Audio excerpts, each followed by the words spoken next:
നമുക്കിന്ന് നല്ല ഹെൽത്തിയും ടേസ്റ്റിയും ഒക്കെ ആയിട്ടുള്ള ഒരു ഡ്രിങ്ക് തയ്യാറാക്കിയാലോ? ചൂട് സമയത്ത് കുടിക്കാൻ പറ്റിയ അടിപൊളി ഡ്രിങ്ക് ആട്ടോ. അതിനായിട്ട് ഞാൻ എടുത്തേക്കുന്നത് കുറച്ച് കസ്റ്റാർഡ് പൗഡർ ആണേ. ഇനി നമുക്കിതിലേക്ക് ലേശം പാലൊന്നും ഒഴിച്ചിട്ട് കട്ടയൊന്നും ഇല്ലാതെ ജസ്റ്റ് ഇതുപോലെ ഒന്ന് മിക്സ് ചെയ്തെടുക്കാം. നമ്മൾ എടുക്കുന്ന പാലിന്റെ അളവനുസരിച്ചിട്ട് കസ്റ്റാർഡ് പൗഡറിന്റെ അളവും കൂട്ടിയെടുക്കാം കേട്ടോ. ഇനി ഒരു പാനിലേക്ക് നമുക്കൊന്ന് പാല് തിളപ്പിക്കാൻ വേണ്ടി വെച്ചു കൊടുക്കാം. ഞാൻ പാലും വെള്ളവും കൂടെ മിക്സ് ചെയ്താണ് എടുത്തേക്കുന്നത്. ഇനി ഇതിലേക്ക് ആവശ്യത്തിനുള്ള പഞ്ചസാര ഒന്ന് ചേർത്ത് കൊടുത്തിട്ടുണ്ട്.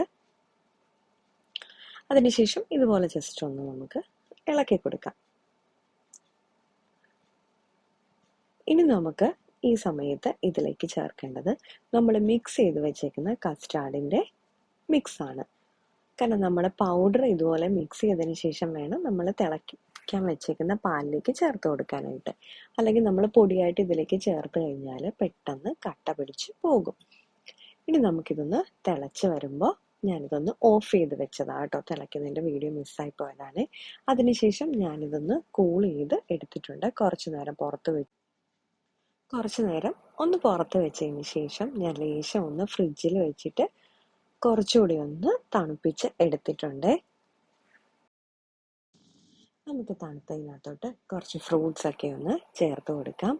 നമുക്ക് പുളിയുള്ള ഐറ്റംസ് ഒന്നും ഇതിലേക്ക് ചേർത്ത് കൊടുക്കരുത്. അതായത് ഓറഞ്ച്, അതുപോലെ പൈനാപ്പിൾ നല്ലപോലെ മധുരം നല്ലപോലെ പഴുത്താണെന്നുണ്ടെങ്കിൽ ചേർത്ത് കൊടുക്കാം.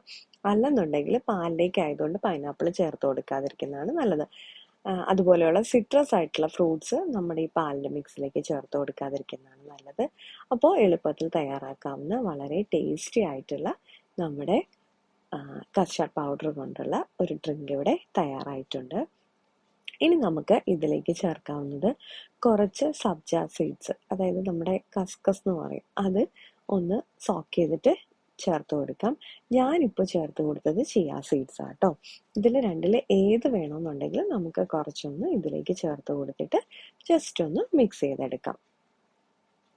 അപ്പം നമ്മുടെ ഇന്നത്തെ റെസിപ്പി എല്ലാവർക്കും ഇഷ്ടപ്പെട്ടിട്ടുണ്ടെങ്കിൽ ഒന്ന് ലൈക്ക് ചെയ്യാനും ഷെയർ ചെയ്യാനും കമൻറ്റ് ചെയ്യാനും അതുപോലെ തന്നെ സബ്സ്ക്രൈബ് ചെയ്യാനും മറക്കല്ലേ. വീണ്ടും അടുത്ത വീഡിയോ ആയിട്ട് കാണാം കേട്ടോ.